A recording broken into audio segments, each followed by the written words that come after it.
Bloomberg contributing editor and Dartmouth College professor of economics, David Blanchflower, spoke with the Treasury Secretary just before he gave that Dartmouth address, and he joins us now. Danny Blanchflower, good to have you with us. Hi. What did he tell you hello. before he told the Dartmouth College students? Did he give you any private reassurances on the economy? No.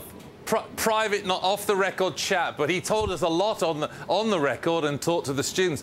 I think I was struck by a couple of things. The first was how calm he was, and people commented on that. And he said, even though we've got problems, boy, you should have seen it in 2007 and 2008. And you heard him say we're making progress.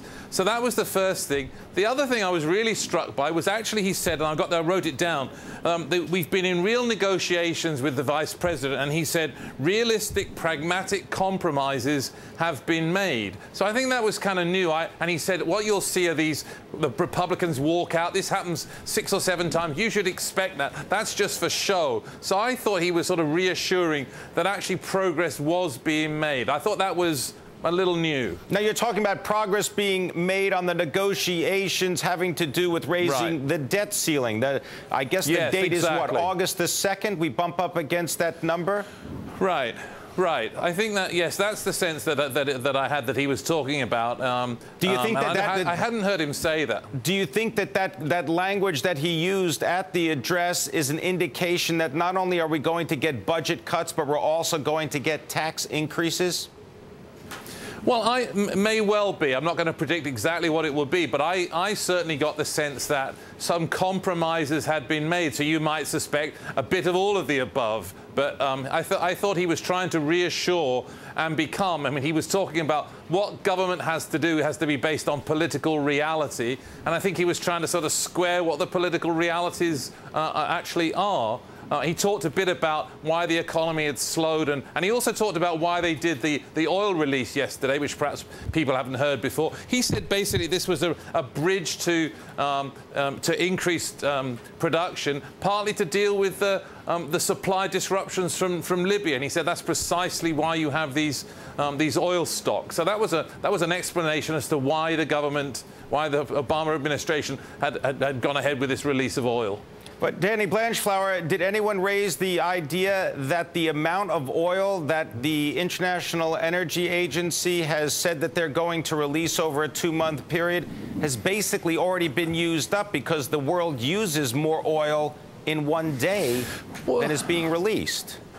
Well, obviously, I think that's right. But I think the other thing is that part of the thing, if you want to do monetary policy as I've done, and you make a policy announcement, part of it is that you're sort of setting the expectations. You're saying, we've moved, we've done something, and in the future, if something happens, we've set a precedent. So it's about setting precedent, making people think that, you know, they're on top of their game, and they're doing something. So I think it's partly that.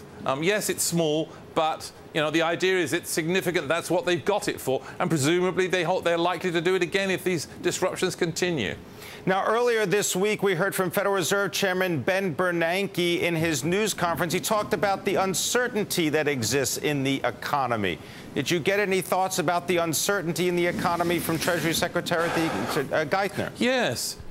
Yes, I certainly did. He talked a little about that. He talked about the need to, if you like, rebuild the banking system and deal with the issues from the past. But I was really struck by that the level of uncertainty is high, but he really talked about the fact, he used language like catastrophic. We'd been over to the cliff edge in 2007 and 2008. The economy had really, I mean, Bernanke-type language. Yes, we're uncertain, and he talked about worries about particularly things coming from Europe. But in a sense, he got, yes, it was uncertainty, but the way his language was, yes, it's uncertain, but boy, it's not quite as bad as it was in 2007 and 8, where we really came to the cliff edge. Did he give you any idea? Did he give you any idea of new strategies for job growth? Well, he was only there for 45 minutes. He did quite a lot. I mean, he was clearly concerned about unemployment and about what you could do going forward. But you know, he was talking for about an hour, so he did quite a lot. There was nothing there about new strategies, but it's literally talking about, you know, worries about recovery and why the temporary recovery has not been as strong as people thought, and gave the reasons why. He particularly talked about the bad weather and the Japanese disruption and slowing of defence spending, and obviously the big one, which I've talked about a lot on Bloomberg, is this spreading worry of sovereign debt from Europe and the worries in sense about how the world's interconnected.